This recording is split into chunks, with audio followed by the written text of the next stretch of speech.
তুমি আসিলা পাখি, শখের পাখি। তোমার বুকের আসমান দিছি, এ আসমানে উঠতে দিছি। ভাবছি যতই উড়ো, যতই দূরে যাও না কেন, শেষ মাস আমার কাছে ফিরবা।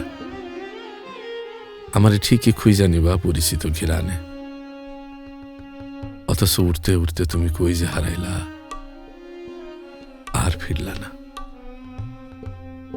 তোমার কাছে আমি যেন হয়ে উঠলাম একটা অপরিচিত শহর,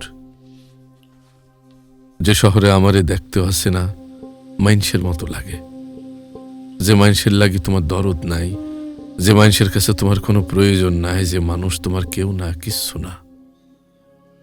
অথচ তুমি তো জানতা, তুমি তো জানতা তুমি আমার কাছে কি আসিলা। আমি তো তোমার কাছে আমার আমিরে এমন বিশ্বাস লইয়া রাইখা দিছিলাম, যেন তুমি আমার ঘর, আর তুমি আমার শেষ বিশ্বাস লইয়া এমন উড়াল মারলা। ফিরা এসে আমি না নিজেরে পাইলাম, না পাইলাম বিশ্বাস। তুমি কই গেছো পাখি, কোন আসমানে? এ আসমান কি আমার আসমানের ছায়াও বড়, মেলা বড়?